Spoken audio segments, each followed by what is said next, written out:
વાત કરી અમદાવાદની. અમદાવાદમાં સામાન્ય વરસાદમાં ઠેક ઠેકાણે પાણી ભરાવાની સમસ્યા સર્જાય છે.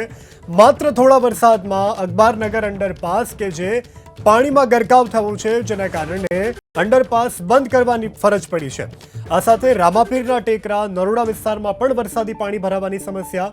નરોડાના પાયલનગરમાં પણ વરસાદી પાણી ભરાતા સામાન્ય વરસાદને કારણે જ પાલિકાના પ્રી મોન્સૂનની કામગીરીની પોલ ખુલી ગઈ છે અને વાહન ચાલકોની સ્થિતિ વિકટ બનવા પામી છે. આપની ટીવી સ્ક્રીન ઉપર આપ જે દ્રશ્યો જોઈ રહ્યા છો તે અમદાવાદના દ્રશ્યો છે. અમદાવાદના વિવિધ વિસ્તારો કે જ્યાં સામાન્ય વરસાદમાં રોડ રસ્તા ઉપર વરસાદી પાણી ભરાયા છે, જેને કારણે વાહન વ્યવહારને અસર પહોંચી છે, સામાન્ય જનજીવનને અસર પહોંચી છે. રાહદારીઓ કે જે અત્રે પસાર થઈ રહ્યા છે તેઓને ભારે હાલાકી વેઠવી પડી રહી છે. અમદાવાદના અનેક એવા વિસ્તારો પણ છે કે જ્યાં રોડ ઉપર પડેલા મસમોટા ખાડાને કારણે વાહન ચાલકોને ભારે હાલાકી પડી રહી છે. અમદાવાદ પૂર્વ વિસ્તારમાં પડેલ વરસાદને પગલે અનેક વિસ્તારોમાં પાણી ભરાયાના દ્રશ્યો સામે આવ્યા છે. અમદાવાદના નરોડા વિસ્તારમાં અલગ અલગ વિસ્તારોમાં પાણી ભરાયાના દ્રશ્યો સામે આવ્યા છે. ત્યારે આપ જે દ્રશ્યો જોઈ રહ્યા છો તે નરોડાના મહાપ્રભુજી બેઠકથી પાલનગર રોડ જે છે તે રોડ ઉપર પાણી ભરાવાના દ્રશ્યો જે છે તે જોવા મળી રહ્યા છે. સામાન્ય વરસાદમાં નરોડાના અલગ અલગ વિસ્તારોની આ સ્થિતિ વારંવાર જોવા મળે છે. ત્યારે મહાનગરપાલિકા દ્વારા થતી વાતો જે છે તે પોકળ સાબિત થતી હોય તેવા દ્રશ્યો જે છે તે નરોડા વિસ્તારમાં જોવા મળી રહ્યા છે. પાલનગર રોડ જે છે તેના ઉપરથી વાહન ચાલકો પાણીમાંથી પસાર કરવા ના છૂટકે મજબૂર છે. અનેક બાળકો સ્કૂલેથી પરત આવતા પણ આ જ પાણીમાંથી પસાર થવા માટે મજબૂર બન્યા છે. આશરે 1 ઇંચ કરતાં પણ ઓછો વરસાદ જે છે તે વરસ્યો છે, છતાં પણ આ સ્થિતિ જે છે તે નરોડાના આ વિસ્તારમાં જોવા મળી જાય. એના સ્થાનિક વેપારી છે, તેમની સાથે વાત કરીશું. કેટલો વરસાદ પડ્યો ને હાલ આટલા જ વરસાદમાં પાણી દર વખતે ભરાઈ જાય છે? હા, દર વખતે આટલા જ વરસાદની અંદર અહીંયા પાણી ભરાઈ જાય છે. દર વખતે આટલું પાણી ભરાઈ જાય છે અને દર વખતની આ પ્રોબ્લેમ છે અહીંયા આ વિસ્તારની અંદર. શું આટલું 1 ઇંચ પણ વરસાદ નથી પડ્યો હજી આ વિસ્તારમાં? શા માટે પાણી ભરાઈ જાય છે? આ પાણી ભરાઈ જવાનું કારણ આગળ પણ ઢાળ છે અને અહીંયા પણ ઢાળ છે, વચ્ચે ખાડો છે, એના કારણે અહીંયા પાણી ભરાઈ જાય છે. જે પ્રકારે અહીંયા ખાડા જેવી સ્થિતિ છે તેને લઈને આ નરોડા વિસ્તારમાં પાણી ભરાતા હોવાની વાત જે છે તે સ્થાનિકો કરી રહ્યા છે. થોડા જ વરસાદમાં નરોડાના અલગ અલગ વિસ્તારોમાં પાણી ભરાયાના દ્રશ્યો જે છે તે હાલ સામે આવી રહ્યા છે. કેમેરામેન જયરામ રબારી સાથે વિપુલ બાલદા, એબીપી અસ્મિતા, અમદાવાદ. તો અમદાવાદમાં સામાન્ય વરસાદ તો શું પડ્યો કે રોડ રસ્તા અત્યારે હાલ જાણે બેટમાં ફેરવાય હોય તે પ્રકારની સ્થિતિનું નિર્માણ થયું છે. પારાવાર મુશ્કેલીનો સામનો અમદાવાદવાસીઓનો કરવો પડી રહ્યો છે. મસમોટો વેરો મહાનગરપાલિકા શહેરીજનોની પાસે વસૂલે છે, પરંતુ સુવિધાના નામે શૂન્ય છે, જેની વરબી વાસ્તવિકતા આ ટીવી સ્ક્રીન ઉપર દેખાતા દ્રશ્યો આપી રહ્યા છે. અમદાવાદના વિવિધ વિસ્તારો કે જ્યાં આજે પડેલા વરસાદને કારણે પાણી ભરાયા છે. પાણી ભરાવાને કારણે લોકોને ભારે હાલાકી પડી રહી છે. કોઈ પણ મહાનગર હોય, રાજ્યનું તમામ મહાનગરોમાં આ જ પ્રકારની સ્થિતિનું નિર્માણ થતું હોય છે. ચો તરફ ફક્ત ને ફક્ત પાણીના સામ્રાજ્ય જોવા મળતા હોય છે. આજે અમદાવાદમાં સામાન્ય વરસાદ પડ્યો, જેને કારણે અમદાવાદના વિવિધ વિસ્તારો નરોડા, રામાપીરનો ટેકરો, આ સાથે અખબારનગર અંડર બ્રિજ કે જેને બંધ કરવાની ફરજ પડી છે. પાણીના નિકાલની યોગ્ય વ્યવસ્થા ન હોવાને કારણે શહેરીજનોને ભારે હાલાકી વેઠવાનો વારો આવતો હોય છે. દર વખતે મહાનગરપાલિકા પ્રી મોન્સૂનની કામગીરીના દાવાઓ કરતી હોય છે અને જે દાવા દર વખતે વરસાદી પાણીની સાથે પણ વહી જતા હોય છે. આ વખતે પણ એ જ પ્રકારની સ્થિતિનું નિર્માણ થયું છે. જો કે વરસાદ આવે તેની રાહ સૌ કોઈ લોકો કાગડાળે જોતા હોય છે, પરંતુ જ્યારે વરસાદ આવે છે ત્યારે મહાનગરોમાં ભરાતા પાણી એ મહાનગરવાસીઓની મુશ્કેલીમાં વધારો કરતા હોય છે. ત્યારે આજે અમદાવાદમાં પણ એ જ સ્થિતિ જોવા મળી રહી છે. માત્ર સામાન્ય વરસાદમાં અત્યારે અમદાવાદની આ સ્થિતિ કે જે આપ જોઈ રહ્યા છો, અમદાવાદના વિવિધ વિસ્તારો અત્યારે જળમગ્ન બન્યા હોય તે પ્રકારની સ્થિતિ. મોંઘા દાટ વાહનો લઈ અને નીકળતા લોકો કે જેમના વાહન બંધ પડતા લોકો તેને ધક્કા મારી અન્યત્ર સ્થળે ખસેડવા માટે મજબૂર બન્યા છે. જો કે હાલ અમદાવાદમાં છેલ્લા ઘણા સમયથી મેઘરાજાના આગમનની રાહ જોવાઈ રહી હતી. તે આગમનની આતુરતાનો પણ અંત આવ્યો છે. નરોડા વિસ્તારથી સંવાદદાતા વિપુલ બાલધા આપણી સાથે લાઈવ જોડાઈ ગયા છે. વિપુલ, અમદાવાદમાં વરસાદ પડ્યો અને વરસાદ પડતાની સાથે પાણી ભરાવાની પણ સમસ્યા સર્જાઈ. નરોડામાં કયા વિસ્તારમાં છો અને ત્યાંની શું સ્થિતિ છે?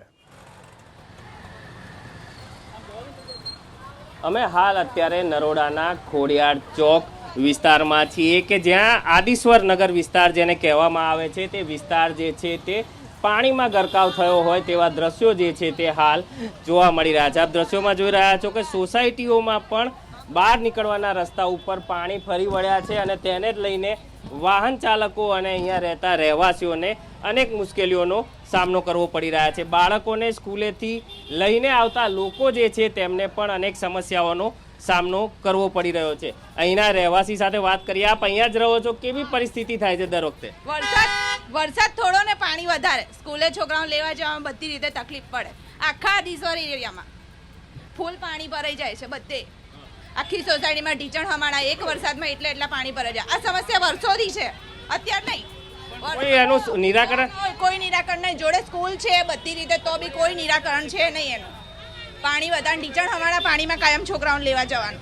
તો અહીંયા રહેતા જે રહેવાસીઓ છે તેમને ઢીચણસમા પાણીમાં જ જવું પડે છે. પોતાના બાળકોને પણ લઈને આ જ પાણીમાંથી પસાર થવાની જે પરિસ્થિતિ છે તે અહીંયા રહેતા રહેવાસીઓને ભોગવવી પડે છે. અનેક વર્ષોથી આ પાણી ભરાતા હોવાને લઈને અહીંયા રહેતા લોકો જે છે તેઓ પરેશાનીઓનો સામનો કરે છે. સ્કૂલેથી છૂટીને ઘરે પરત જતા બાળકો જે છે તે આ ઘૂંટણસમા પાણીમાંથી પસાર થવા માટે મજબૂર બને છે.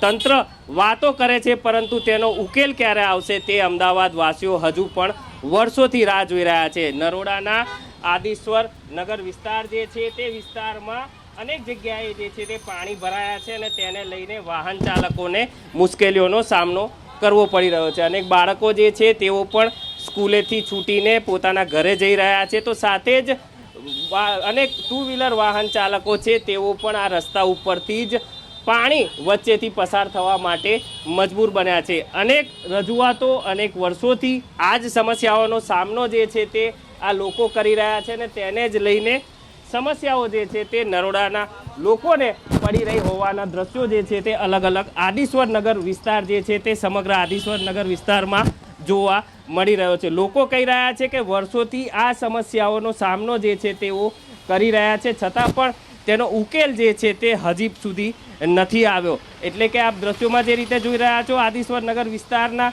આ દ્રશ્યો છે, પાણી જે છે તે ઘૂંટણસમા ભરાઈ ગયા છે. અન્ય અહીંયા એક રહેતા મહિલાને પૂછીશું, આવી પરિસ્થિતિ દર વખતે? હા, દર વખતે આવી જ હોય છે. કેમ આવું થાય છે? દર વખતે એક જ વરસાદ પડે, એક જ ઝાપટામાં પાણી ભરાઈ જાય છે. તો એક જ વરસાદ એટલે સામાન્ય વરસાદમાં દર વખતે જે છે તે આ પાણી આ વિસ્તારમાં ભરાઈ જતા હોવાની વાત જે છે તે સ્થાનિકો કરી રહ્યા છે. અગાઉ આપે જોયું કે સ્કૂલ અને રહેણાંક વિસ્તારમાં પણ પાણી ઘૂસ્યા છે, તો તે જ પ્રકારે અન્ય એક રહેણાંક વિસ્તાર છે આદિશ્વર નગરનો, તેની અંદર પણ પાણી જે છે તે ભરાઈ ચૂક્યા છે. આપ દ્રશ્યોમાં જોઈ શકો છો અહીંયા રહેતા લોકો જે છે તે પાણીમાં પસાર થઈને પોતાના ઘરે જવા માટે મજબૂર બન્યા છે.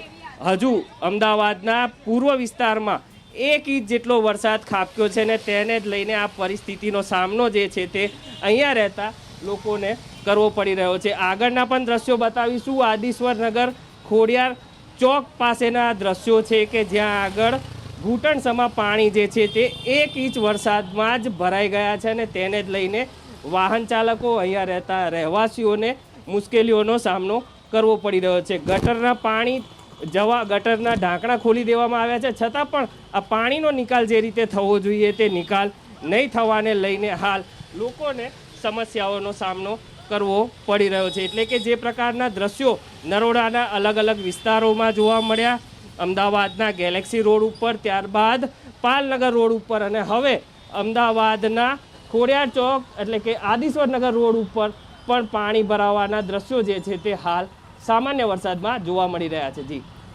જી વિપુલ, જોડાયેલા રહેજો, આપની પાસેથી જાણકારી મેળવતા રહીશું.